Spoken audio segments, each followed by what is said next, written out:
Welcome. It has just gone 7 p.m. Eastern Standard Time, Wednesday the 15th of February, and you are watching episode 75 of Regional Wrap. Regional Wrap, providing an insight on the issues affecting regional Australia and giving a voice to regional residents.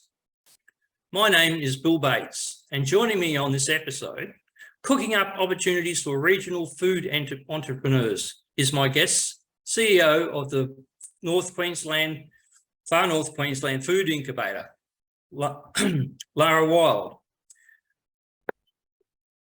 A self-confessed don't cook Lara is the muse who likes to keep the Far North Queensland Food-Incubator ship pointing in the right direction, passionately championing its members and telling their stories at every opportunity.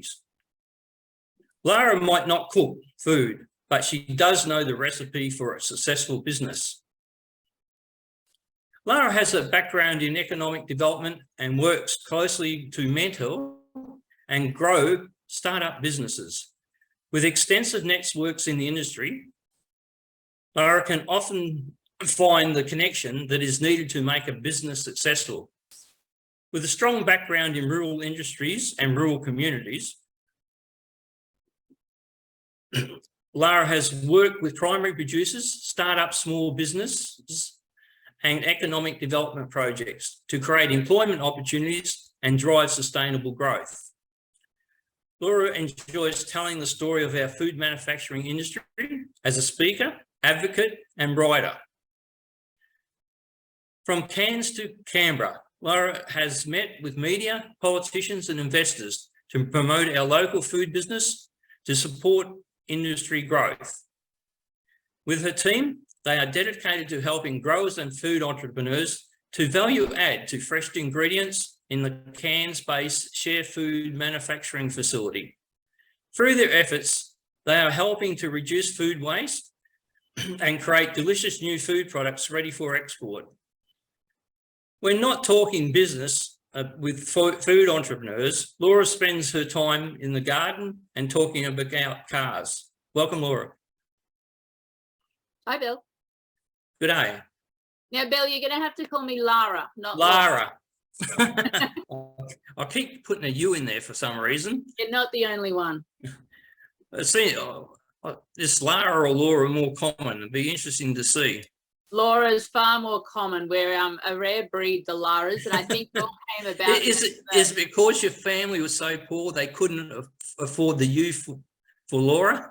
No, I was actually supposed to be Philip, but I came out with the wrong bit. So my father was watching Dr. Zhivago, and Lara's theme came on. So. Yeah. Okay then. Well, if you could give us a bit of your own personal background, maybe a little bit of your schooling and childhood adventures, through to your work experience and coming to the job of CEO of the Far North Queensland Food-Incubator. Yeah, so we were talking a little bit earlier about how I came to be in North Queensland, and it's people talk about their country and where they come from and that it calls to them. And I think that's what happened to me. My mother was a teacher with Education Queensland. So every 2 to 3 years, she'd get a bonus if she was willing to move to a new regional area. So as a kid, every 2 to 3 years we moved, and I never really knew where I came from, where I was born. I grew up everywhere in Queensland. I lived right through central Queensland, southwest, far north, you name it. And my hobbies as a kid were all about horses. So rodeo, camp draft, one-day eventing, etc. So I traveled every weekend to different competitions. So I think I saw pretty much all of regional Queensland and what it had to offer. But I then I followed a career in small business and small business development, had a few businesses myself. Some of them were successful, some of them were not, which is one of the lessons that we learn in business. There's no failure, there's just lessons, as we say. And I ended up working with state government, working in small business advice and mentoring and small business development. I then worked for a number of councils, working in economic development, which economic development is focused not necessarily on how one business develops, but how do we develop the whole region. So it's talking about if we've got hairdressers and butchers and builders and so on, what do they all need that strategically will grow the region. So it's things like transport, it's telecommunications, it's a reliable power source, it's tourism initiatives, and so on. So I worked heavily in economic development. I dabbled in the world of motorsport, which is a personal passion, for a little while. And then I went to the Kimberley region. I worked in economic development over there. One of the big projects I did over there was trying to get the Tanami Highway sealed, which we have officially now got announcement of funding to make that happen. But while sitting in the Tanami Desert, I hadn't seen rain for 2 years. And so I Googled, where does it rain a lot? And it came up with Tully or Millamilla. And I thought, I've been to Tully. I don't fancy Tully, but I hadn't been to Millamilla. So I bought a house sight unseen, thinking my 6 weeks off each year, I'll go and sit and listen to the rain on the roof and read a good book and have a cup of tea. And about 6 months after I bought the house, I took a job in Normanton, and then I've been getting closer and closer to far north Queensland and Millamilla ever since. So I get to listen to the rain on the roof almost every day now. Yeah, and then your mother told you a bit of news, didn't she? Well, yeah, I rang her and said, hey, I bought a house in Millamilla. And she said, well, you were born in Yungaburra, just down the road. And I thought, well, I had never really acknowledged that and come to terms with the fact that's where I was from. So it's almost as though fate led me home. Well, it's a pleasure to have you back in Cairns, in the Cairns region. If you can just give us a bit of background on the food incubator. What sort of came first? Was the idea of the food incubator, or was the facility already there and needed a sort of an event to make it happen? Well, what came first was the chili sauce. So a young man by the name of Clinton Fang Ewan was making Fang's chili sauce, which I think everyone in far north Queensland must have tried by now. He was making it very successfully from his home kitchen. He wanted to scale up that sauce and start manufacturing it so he could export and hit more domestic markets. So he enrolled all of his family, and his in-laws were Mick and Mary James, and they invested a lot of money to build the facility that we have in Bunda Street in Cairns so that they could make Fang's chili sauce for export. So it met HACCP certification. It did everything it needed to do to commercially scale that sauce. Now, Mick and Mary put everything on the line. They invested heavily, very successful business people in their own right, to make the chili sauce. And anyone who has ever decided, I love this recipe and I want to share it with the world, will tell you that it's not an easy process. So Mick and Mary and Clinton and the team, through the process of Fang's chili sauce, discovered everything they need to know about food licensing and HACCP guidelines and, you know, getting certification to go into other countries, and then what you need to have on a label. Do you need to have all of the ingredients? Do you need to have all the allergies? Do you need to have a nutrition panel? But then also, what sounds like a great name for a product here, when you go overseas, might mean something completely horribly offensive. And so how do you research that? How do you work out what the shelf life is? How do you work out how often you should be changing your batch numbers, and all these questions that they had? So as they went through that process of developing Fang's chili sauce and building the commercial manufacturing facility, they thought, someone else out there suffering too. Because the facility is so efficient, they opened the doors and said, who else wants to make some sauce? We'll teach you what we know, and we'll see if we can help you get commercially profitable as well. So basically the facility is there on a sort of opportunity basis, I suppose, on how much time it takes for one batch of something to get made for someone else to come. It's like if someone wanted to come out, like grandma's got this fantastic green mango chutney or something like that. And so that's the sort of thing you're talking about in regards to a person like that has this vision. You're the person to come to make that vision happen, or just say, well, no, you're not really up to it, or something like that, you know, to be, because you've got to be honest about the thing. Some things are not going to work or something like that. So I hope people. Yeah, we can provide everything they might need. So some people will just email us a recipe and say, this is grandma's green mango chutney. We've got a family reunion coming up. Can you please make us 400 bottles so we can give everyone in the family a jar to take home? And we do everything. We find the ingredients, we find the jars, we do the cooking, we get the labels ready, everything. So green mango chutney of grandma's is out there ready for the family reunion. We also have people who they're so passionate about their recipe and they put a lot of thought into it, and they come in and it's very secret squirrel. And so we will take them through the food safety training, and then we'll let them loose in the kitchen, and it's their IP. We sign non-disclosure agreements. They get to cook it the way they want. We have food technologists, excuse me, and food scientists on hand to help them with things like, does it discolor after time? Is it going to turn alcoholic? What do they need to know? So we have people there to help. And then there's people who just say, please help me. I've got too many mangoes. Can you guys connect me with someone with a green mango chutney recipe, and they can reduce food waste through value adding? So whether they want the kitchen all to themselves and they don't want any assistance, or if they want us to get hands on and do everything for them, or anywhere in between, we can help them out. Well, I'll see if I can get this screenshot up of the kitchen. If Andrew hasn't enabled the sharing, unfortunately. The thing about our kitchen is, when most people think kitchen, they think of their kitchen at home. And then if you say commercial kitchen, they think like Master Chef, or, a restaurant kitchen where you can deep fry things and you can bake a cupcake. That's very much not us. So we have 3 large oil-filled jacketed vats. Each one holds 400 litres. So we can do 1,200 litres of sauce, jam, chutney, relish, etc. in one go. We've also had people use those vats to make popcorn, to roast different grains and cereals and spices. They've got these great big paddles in the middle, so you don't have to stand there stirring anything. It does it all automatically. They have a homogenizer hooked up to them as well, which constantly pumps the product through so that you can get rid of any lumps. So you don't have to sit there and mash all the lumps out of the sauce. You can make it all very, very smooth.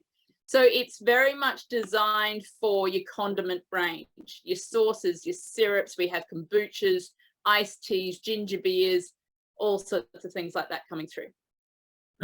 So it's something for most people. Can you tell us about the relationship with producers? Because sometimes the producers have got an idea, but they haven't got all the ingredients, because sometimes you just need more to go with your actual product. So is there a connection for the producers in regards to providing their products fairly quickly for someone else's recipe, or maybe sort of the opportunity, as depending on how the season's growing, to get their surplus into, say, a sauce or something like that? I do keep a really good little black book of who grows what, because we grow some of the best food in the world in far north Queensland. And so we often have people coming in saying, I'm making green mango chutney, where can I get green mangoes from? What we do notice a lot within the farming circle, though, is those guys are farmers and they're focused on being farmers, but it must break your heart when you're throwing out perfectly good produce that might be too big, too small, slightly blemished, and so the Woolworths and the Coles won't take it. And rather than wasting that or ploughing it back in or feeding it to cattle, they can value add and create a new income stream. Now, the challenge that we have there is, let's say you're a mango farmer, you've got too many mangoes. You've only got too many mangoes for a month, 2 months, 3 months a year. Our facility's a $2.5 million investment. You don't want to build a $2.5 million facility and then have to maintain it 12 months a year to just cook in it for 1 month. So that's where we can really come in, because they can simply say, we have too many mangoes, we've got a mango chutney recipe, or we want to collaborate with these people over here that want to make mango chutney. Come in, use that surplus, make sure it's a viable, shelf-stable, profitable product. The costings are done and so on, because there's no point cooking all of this and you can't afford to sell it. And then they've got a product to keep selling throughout the year. The other thing is too, a lot of people just think Cairns or far north Queensland, they just think of Cairns or, maybe Innisfail or something like that. They sort of, not many sort of get into the idea, well, there's Atherton and there's Mareeba and there's Miller, and then you go further afield. But you go out to Dimbulah and then up to Lakelands, and the produce that and what's more, what can be produced there with a bit more water and that, or guarantee of water supplies, is huge. So does your contacts in regards to produce range all the way up to sort of Lakelands, out to Dimbulah and beyond? Oh, we're Australia-wide. So we have people who will come in and cook with us from Melbourne, Sydney, Adelaide, Brisbane, Gold Coast. We've got some coming across from the West Coast now as well. When it comes to sourcing ingredients, we are working closely with grower groups all over the place, because they might have a rush of capsicums, for instance, and they need to find a home for them, because capsicums, you want them to be perfect and, you know, that perfect size. So we have growers from all over Australia. We have manufacturers from all over Australia. The other database that we're building at the moment is we're working very heavily in the Indigenous food space.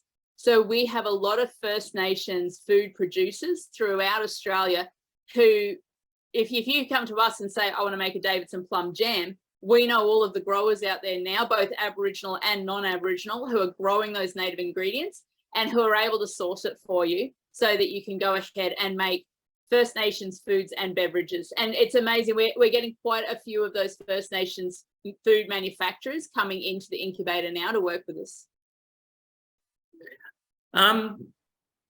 What do you look at in regards to the main threats to your startup ventures and that here, particularly in regards to costing or anything that's going to pop out of the ordinary that might sort of, you know, put entrepreneurs off? Our main threat, we are a privately owned business, and one of our main threats is that everyone thinks we're owned by the government, and so they think that they should be able to come in and use it for free and, you know, draw on those resources anytime they want. But in actual fact, Mick and Mary have put $2.5 million into building this facility, and they pay me at least $5 or $6 a year, so they've got to cover those costs. Now, that means that we need to charge for the services. So it's that perception that government own you, so I should get it for free, and therefore I can just wing in and wing out whenever I want. That's one of our challenges. The other challenge that we have is that people, they go on fads and they love, you know, they watch the Master Chef and they think food is art. And if you're in a restaurant, food is very much art. If you come to the FNQ Food-Incubator, food is a science. Once you have nailed your recipe and we know the shelf life and we know the packaging and we know exactly what the ingredients are and what the methodology is to make that jam, you can't go to sleep and then wake up the next morning and think, you know, I think I'll add pineapple, because it doesn't work like that. You know, we've got to do the whole thing over again. That's a whole new product. So just communicating with people and letting them know that we can help them with every step of the way, but you can't change your mind overnight about, well, you can, but you've got to pay a price for that. So really getting through that this is a privately owned business. We want to support privately owned businesses to get out there and profitably manufacture food. But when we have government agencies that are then supporting manufacturing, as for instance, as an industry or the food industry, there's almost this tendency for government to want to run their own race. So for instance, government's just put $400 odd million worth of funding into a food manufacturing facility on the Sunshine Coast. Now, they could easily have put that amongst private enterprises, but instead they've created their own facility, which will now be competition. And of course, it's going to be a lot cheaper than any private facility out there. But this is the problem with government. It's getting into areas that it just shouldn't be. Its job is to provide the foundations for good economic progress and investment. It's not to be in business. I mean, it's completely lost the plot in that regards, and it seems to want to pick winners at a different groups. I mean, it's quite good for some companies. I mean, they get a grant. You know, you hear one company gets a $450,000 grant so it can do computer-controlled cutout formwork and things like that. But that's giving that company advantage over another company, and that's not reasonable. And I mean, we had a situation up here not long ago in the tourist industry where the government gave a grant to one tourist operator to spend for $3 million worth of permanent anchorage out on the reef. That disadvantages other people in the industry, and I think that's the wrong place for government to be going. Having said that, though, we have had some really great success in working with government in some departments. So, for instance, Department of Agriculture and Fisheries, those guys are amazing. They've got a full food tech and food science suite of people and laboratories, and they help us and our clients out all of the time We really, really appreciate their help. But then, you know, they're not competing with us. They're going, great, this is a service. We're going to see more businesses come out of this, more private enterprises. We're going to see a reduction in food waste. We're going to use more of this amazing produce in our region. And they're definitely hands-on. We love working with the Department of Ag. We've also had one of the Cairns Manufacturing Hub grants come through, which, while it didn't go necessarily to us, what it did was it funded our clients to then do what we call the proof of concept and pay for that lab time to be able to get up and running and have a commercially sustainable product. So when government works well, it is fantastic and we love working with them. We just get a little frustrated sometimes and we think, did you have to reinvent the wheel? Couldn't you just, you know, spin the wheel that exists a little bit faster? But as you're talking there about the Department of Agriculture and that, the point is they're there and they're servicing everyone. They're not picking an individual to give that individual an advantage over someone else. And I think that's very important. It's like now with government in renewables, they've picked that as a winner and they're giving government money away here, there and everywhere else. But they've sort of lost the idea of the basis of their job is to keep energy costs low. And that seems to be a bit of a failure. Would a situation where energy prices rose by 54% as it's scheduled to be in the next 12 months, or the fact that electricity supply might be unreliable, do you think that would have a major impact on your business? Yeah, I mean, it's going to have a major impact on any manufacturing business. We do our very best to be sustainable where possible. We work in very closely with the circular economy and looking at reducing food waste when it comes out and how do we, you know, reuse, recycle, etc. whenever we can. But electricity is a basic need of ours and we need to make sure that it's secure in far north Queensland. But having said that, at the end of the day, those costs will just be passed on, won't they? Like, you know, if you end up buying a jar of jam, it's going to be 10 cents extra or something to offset those costs. So in the end of the day, consumers are still going to be the ones that suffer. So who are some of your partners in regards to supply and who are some of your partners in output? As in? Food, your contacts for food, like on the tablelands, what growers or corporations of growers you deal with, and also the different entrepreneurs that are also your customers. Yeah, okay. So within you know, those collaborators that we work with on the input side, FNQ growers, Joe Morrow and Leanne and the team, they're amazing. We love working with them. We work with a lot of the councils. So for instance, Douglas Shire Council is forever asking us to go up and do a tour and meet the latest microgreens and whoever's making food up there. We love to get out on the road when we can. Gumloo growers, so we go down around Bowen and Ayr and Townsville and we work down with those guys as well. We have tapped into networks. Feast of the Senses is coming up in Innisfail very soon and getting down there with the tropical fruit growers. But if you look at it, you know, we spoke to a grower down there who is, now what are they growing? It's a very odd fruit, mangosteens. And they told me that 10% of their crop is what they budget on actually selling and the rest is just not going to be the right size or perfect enough. And can you imagine having a business where you said, I've got throw 90% away and I'm only going to sell 10% of my rooms. So if we can value add and add to that, that's fantastic. But we're always looking to expand our networks. We also work very closely with the Tropical Agri-Food Industry Network.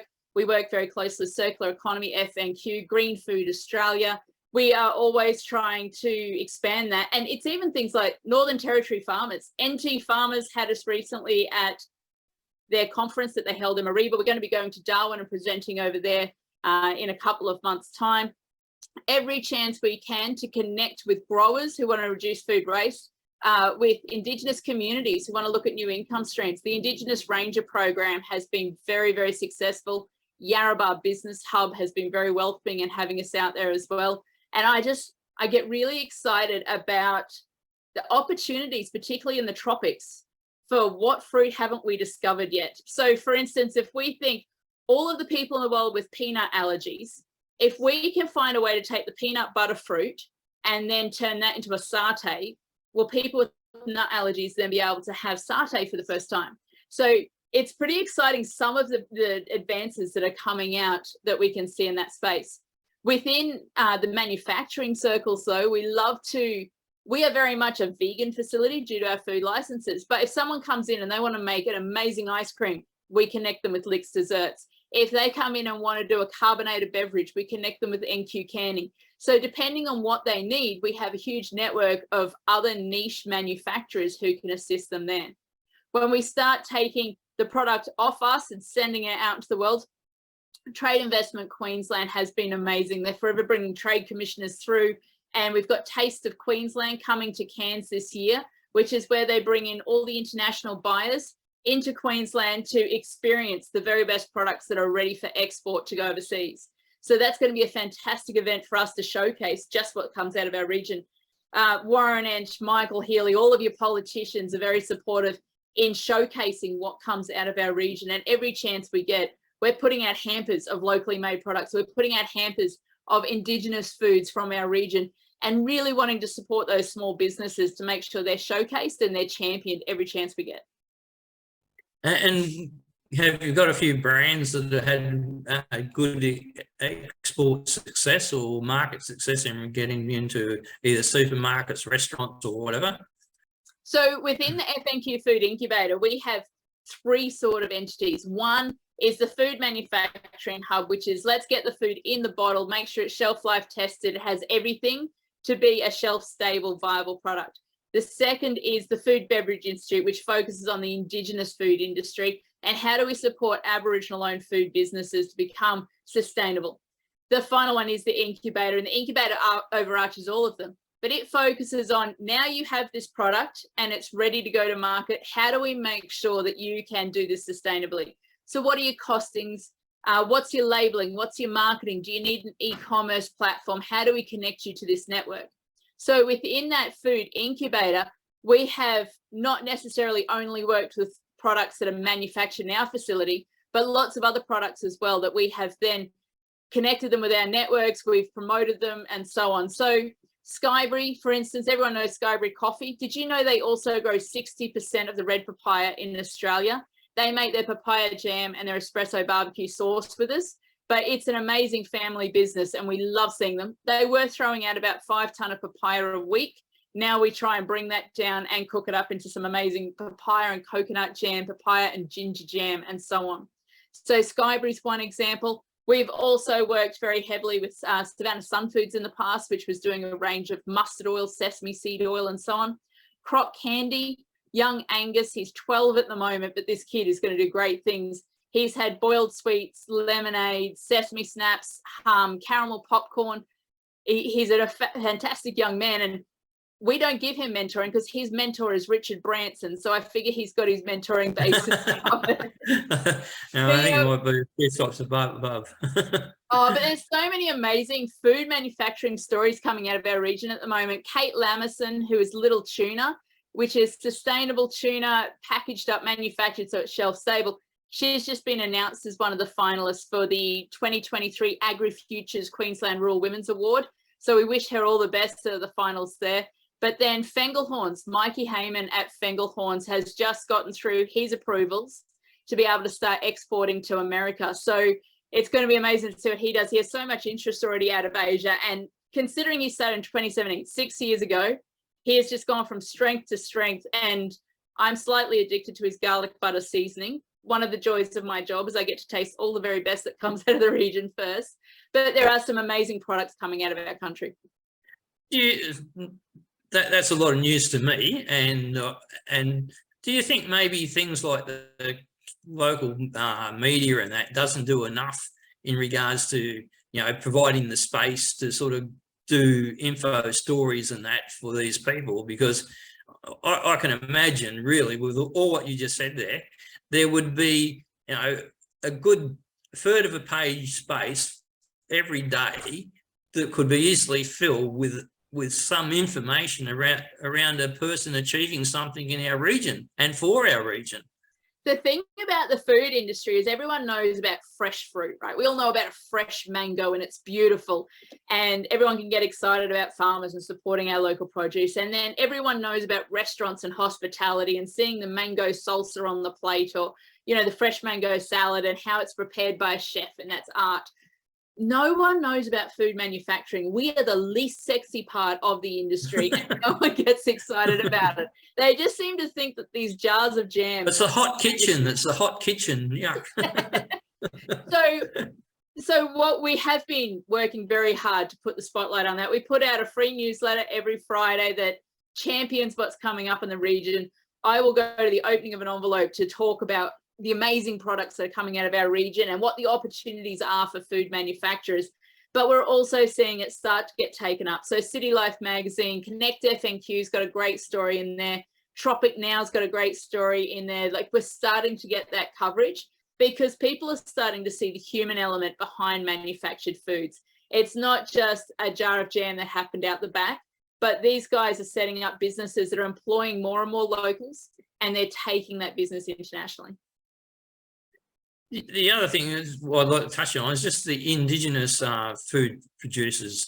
I know within our side, you know, we've got mastered the idea of broad scale farming and large crop production.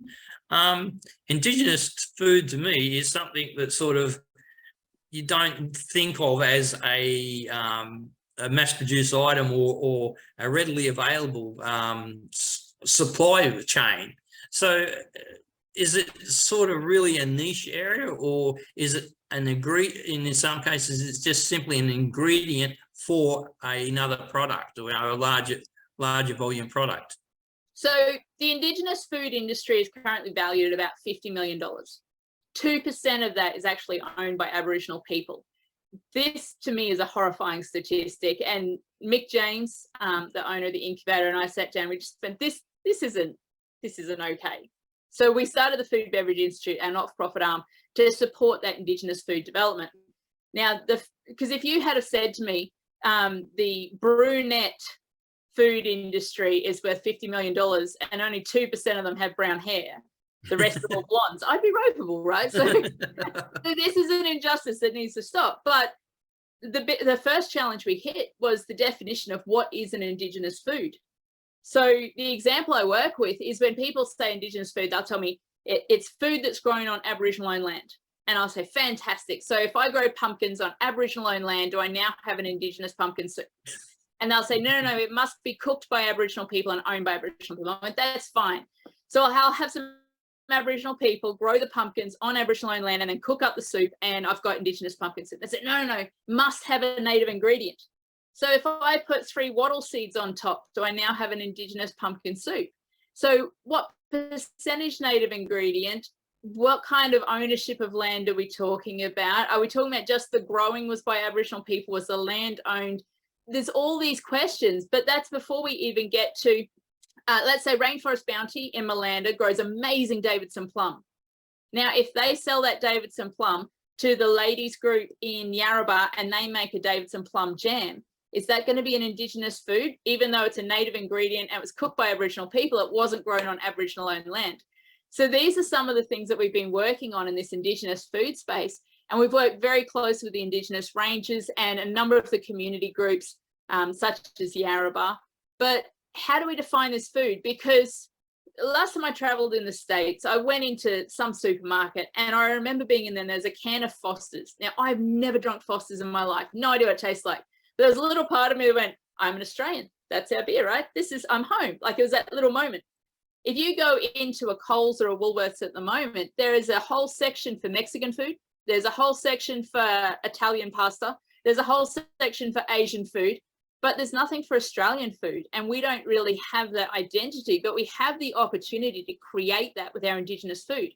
Now, some Aboriginal people tell me that if it's a commercially farmed ingredient, it's not going to be a native ingredient that counts as Indigenous food anymore. So, for example, macadamia nuts are a native ingredient, but they won't consider it an Indigenous food.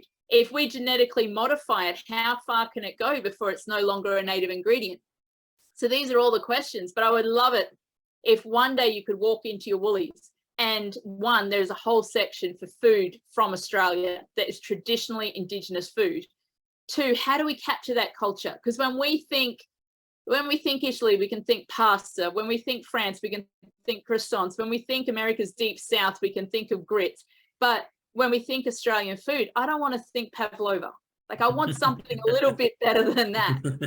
How do we create that identity and tell the story of First Nations people through that food? Because it's an amazing way to share culture.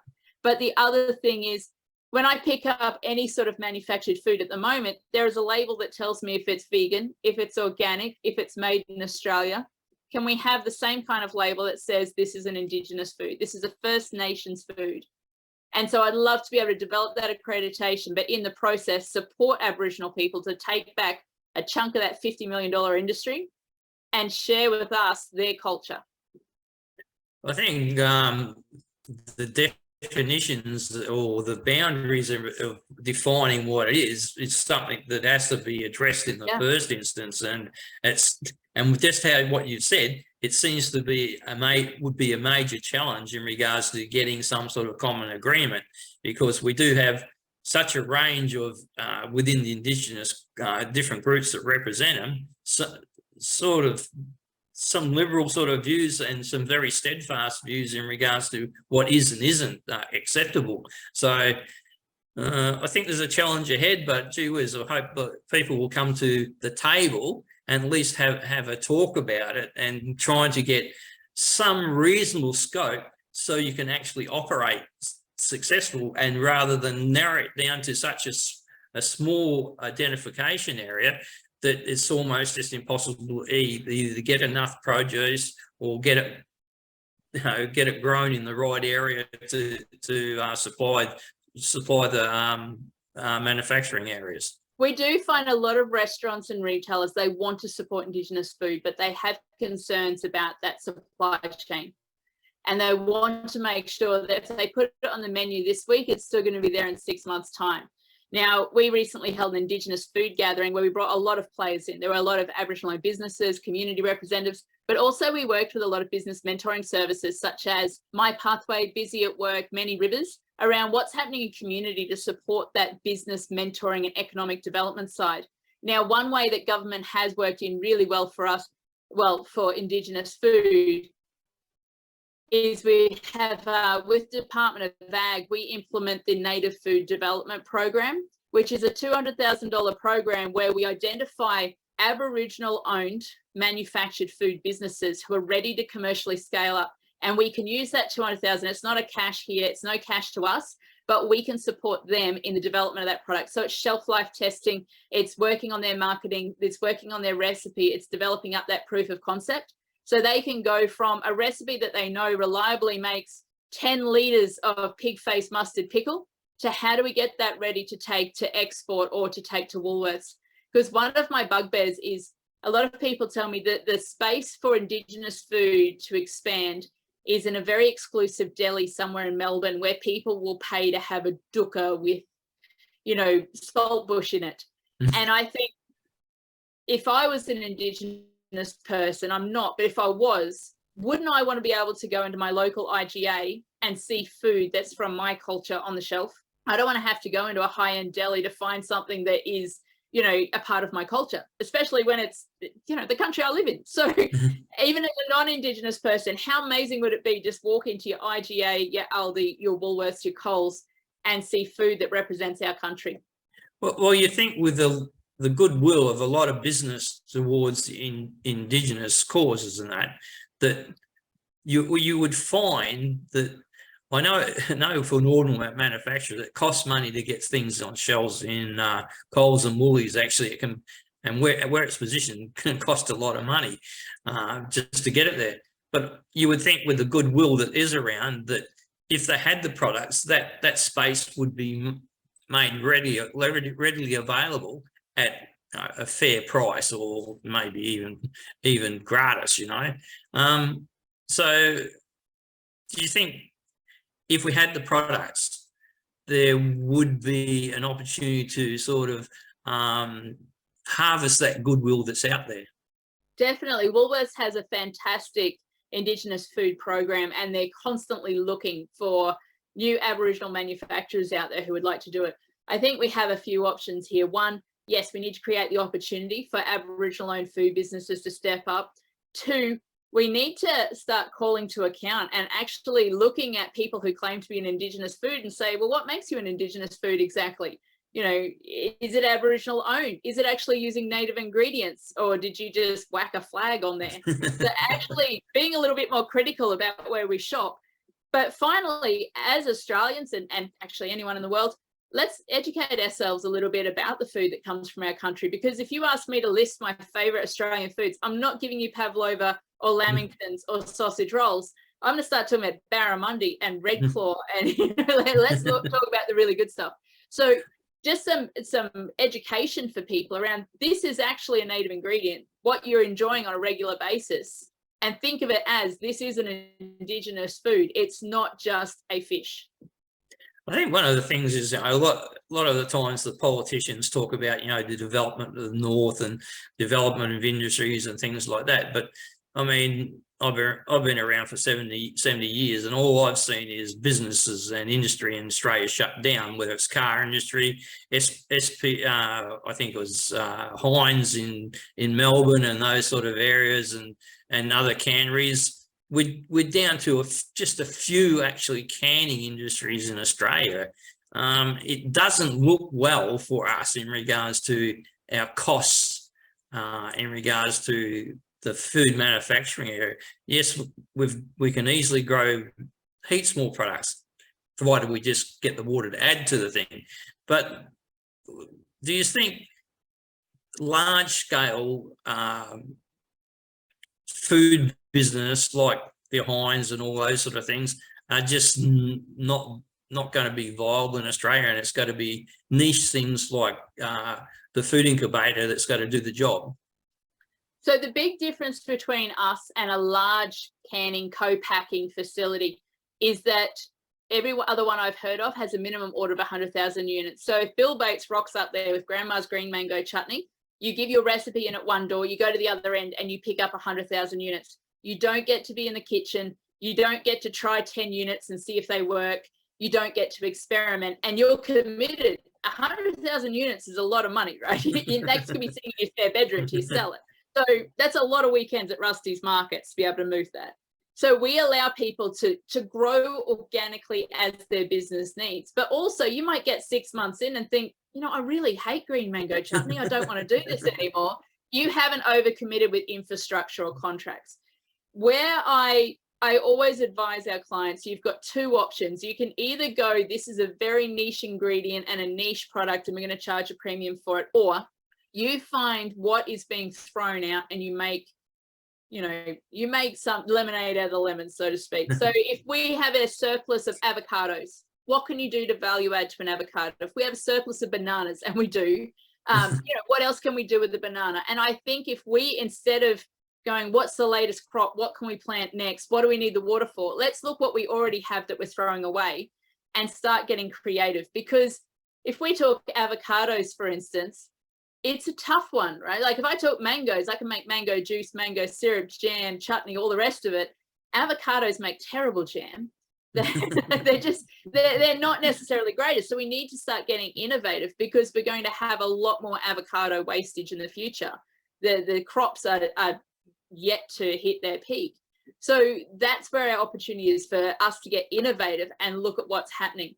I think incubators our size, we're a stepping stone. We are between the home kitchen and building your own facility. So if we look at, for instance, Scoobroo in Cairns, they started with us many, many moons ago, and their business outgrew us, and we love that.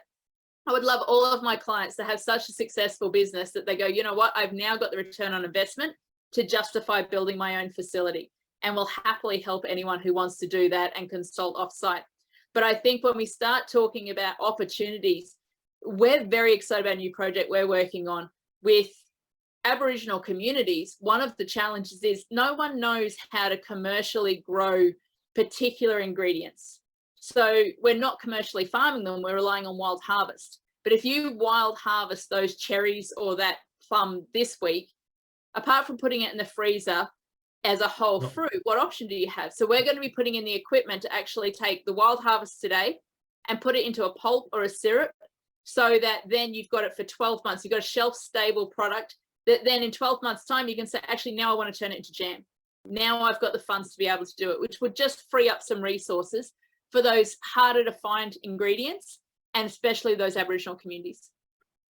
In the future, as time goes on, rather than sort of increasing the size of the your food incubator, would you see a situation where it would be better to sort of say, if there was the requirement for it, another one gets located on the tablelands, or one goes to Townsville or something like that, rather than sort of make one enterprise just expand into a conglomerate? I think our advantage at the moment is we are very specialist. We know exactly what we're good at and what we're not good at, but we know who all of the people are who do what we don't do. So at the moment, we love being able to refer people to NQ Canning, for instance, when they want a carbonated beverage. I think there's a real strength, and I think it's something that we can do better, but we're already making steps in that world of collaboration. We don't have to be the only show in town. And I think we're already consulting with people in the Northern Territory about how they can build a similar facility over there.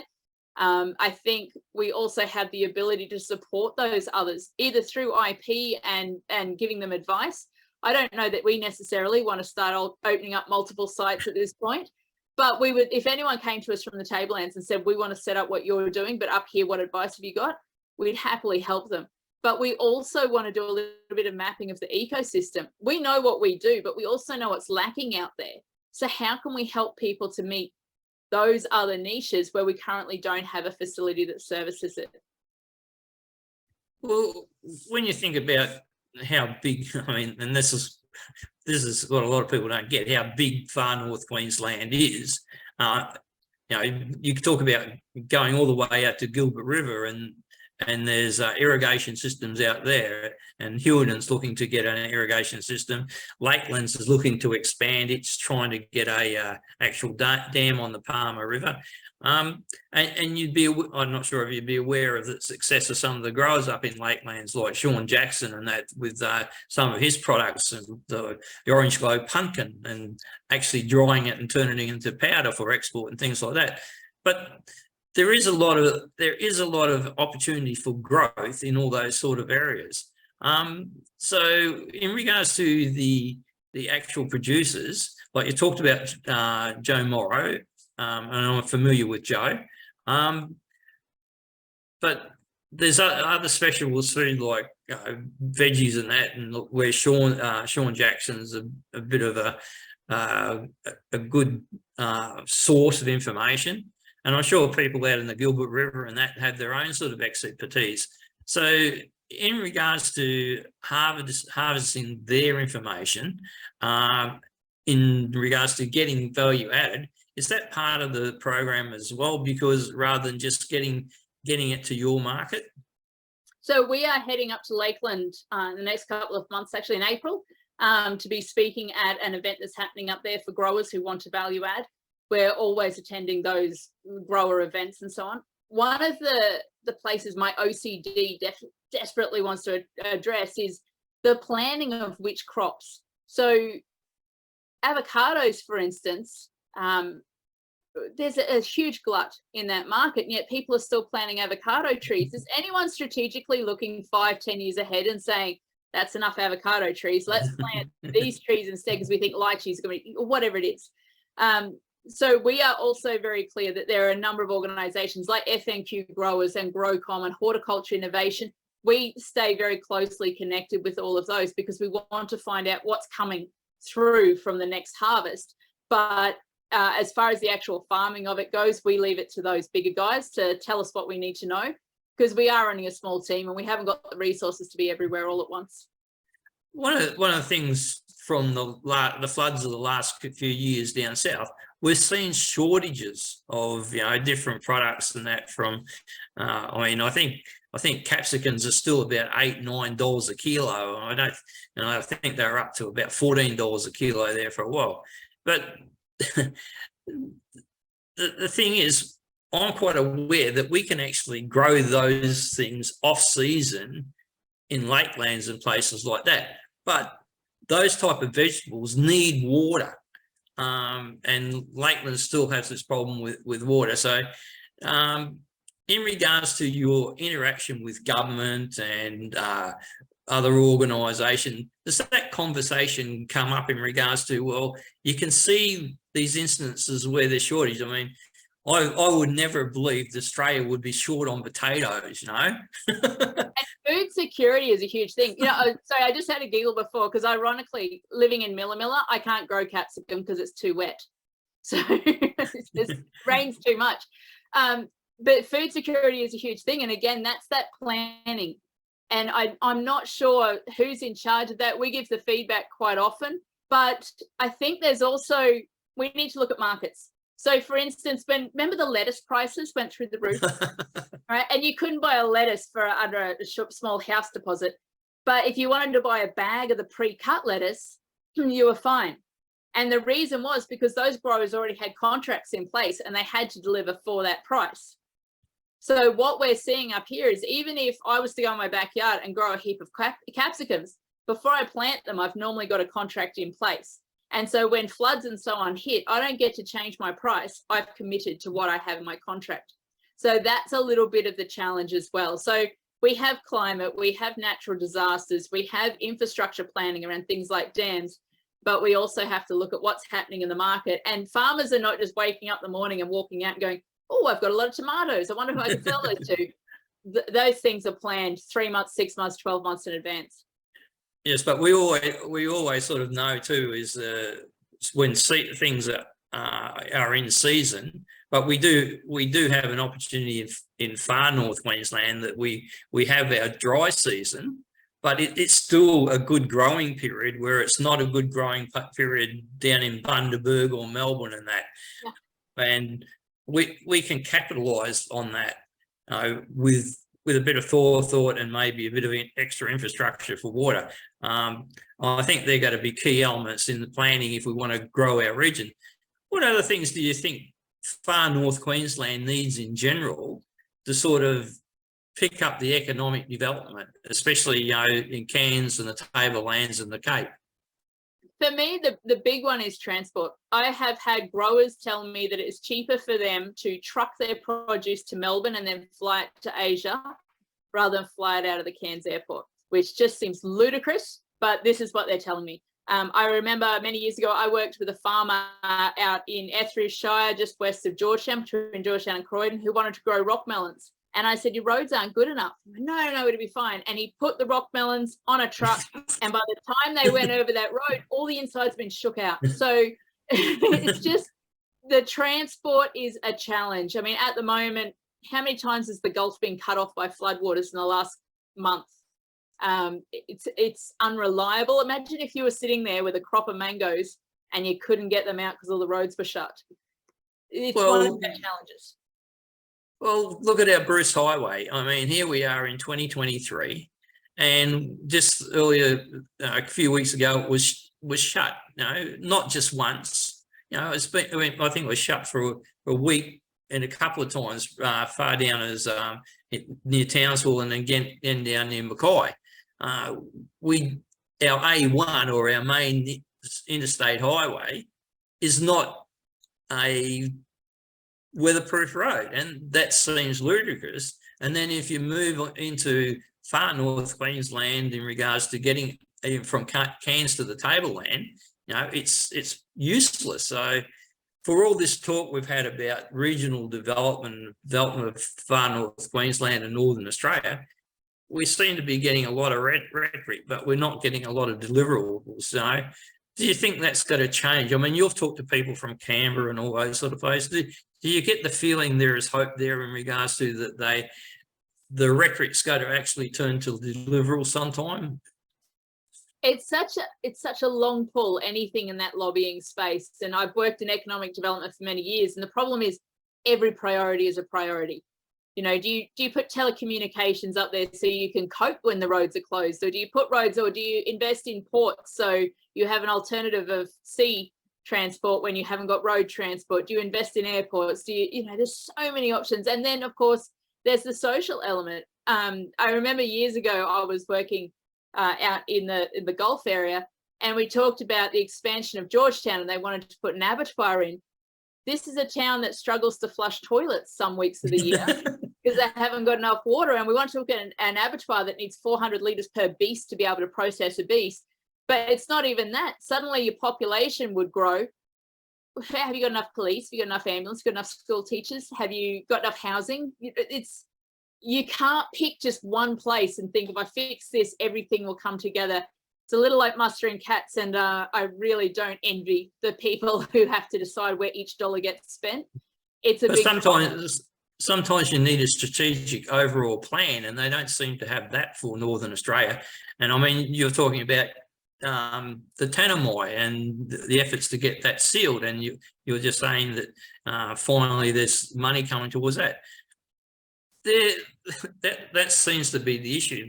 The strategic planning doesn't seem to be there for the other things to happen, which would happen, and in a lot of cases be done by private enterprise if the strategic infrastructure was put in place or guaranteed to be put in place by the government. I think there's a lot of strategic planning going on. Regional Development Australia, Sonia Johnson and the team there, they do amazing work. FNQ Rock, the regional organisation of councils, those guys are great. And when we talk about councils, remember they're locals that are elected there. We've got our mayors and so on, and they live and breathe exactly what we're going through. We just seem to have a breakdown in communication. Advanced Cairns has done brilliant things in the past of bringing attention to our issues here, but I don't know what the thing is. I think it sounds like communism, right? It sounds great on paper, but when you actually put personalities in there and ask people to play a fair game, it gets a little challenging. But the thing is, the deliverables, I mean, you're talking about Advanced Cairns and the councils and that, but the deliverables are from Canberra and Brisbane. If they don't come to the party with that funding for the strategic plan overall, it doesn't matter what you talk about. And the thing is, I don't think we're getting the respect from those two places in regards to what we can do to reach our potential and what we can bring to the table as growing the pie for all Australians. And I think that's what's missing. Yeah, until we have the population base, I don't think the politicians are really going to listen to us. And it's a struggle every time. And we might have the financial base to ask for some attention, but we don't do it with one voice. I do think that is an issue between, you've got chambers of commerce, you've got different groups, you've got Advanced Cairns and that.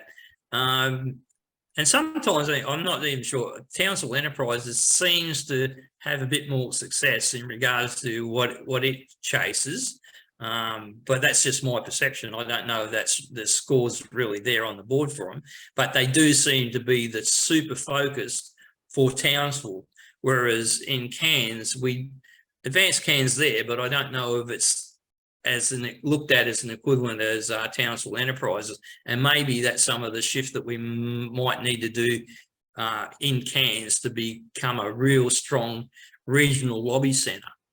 I think one of the most basic things for me is, let's get our boundaries to match. So if we look at Regional Development Australia for Tropical North, their boundary is different to what the two state development boundaries are for Far North. So one cuts Normanton into the Townsville section and one doesn't. So just really basic things like, let's get the federal and state maps to match.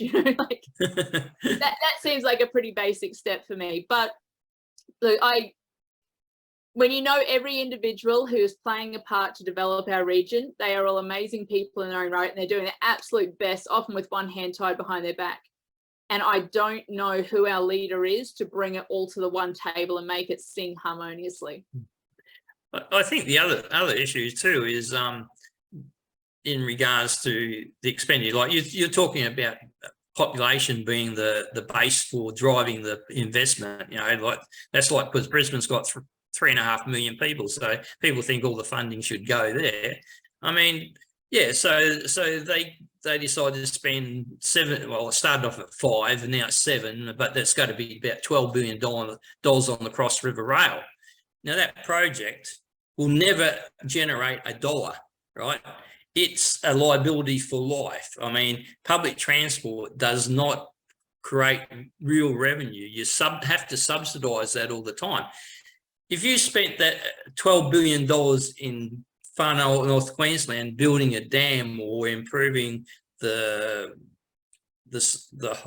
transport system, like a new Coranda Range crossing, that would generate new revenue, new investment in that.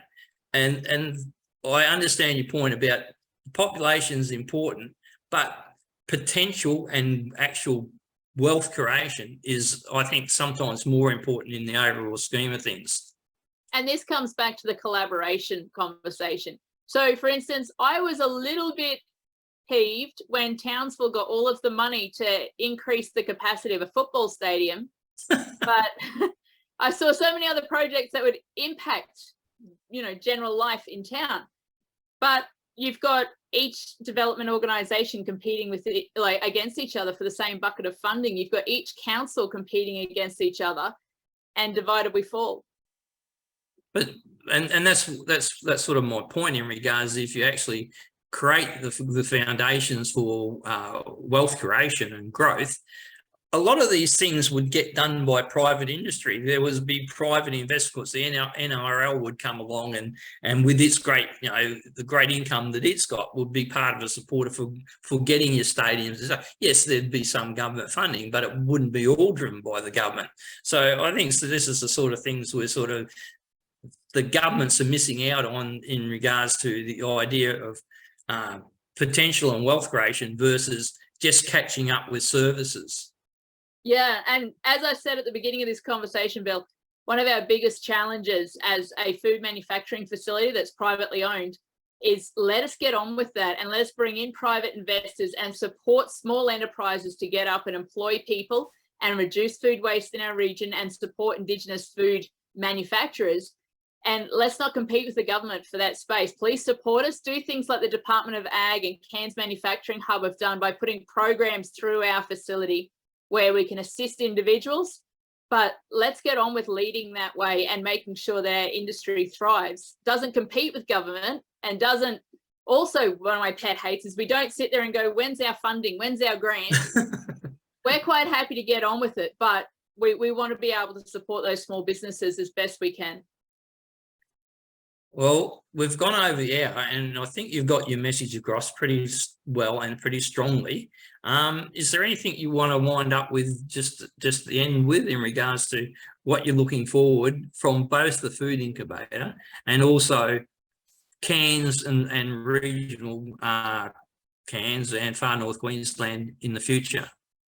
Look, definitely, if you're in Queensland, please subscribe to our newsletter. Anywhere else in the world, we'll happily send you a newsletter as well. Subscribe to the newsletter and keep in touch with what's happening in that food manufacturing space, particularly in far North Queensland. If you'd like to support us in the industry, please become a member. It's $10 a week. But if you have any kind of food dream out there, even if you just want to tell someone about olive flavored ice cream and how you think it's going to be a winner in the future, give us a call. We're always happy to talk about your food business dreams and how we can either connect you to the best support or support you in the best way we can.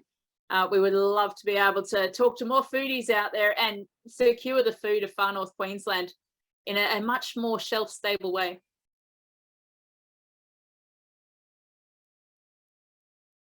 Thank you for your time tonight. It's greatly appreciated. If you could stay on the line for a little while, I'll have to talk to you off air.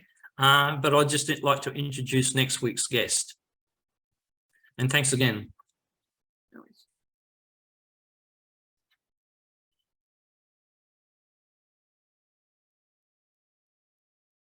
If you enjoyed tonight's show, please like, share and subscribe to our Facebook page, and also subscribe to our YouTube channel.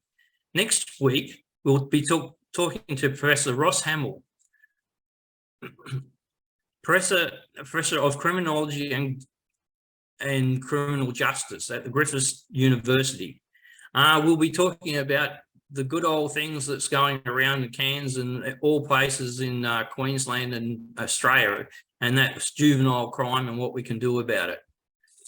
So thank you very much, and we'll see you next week.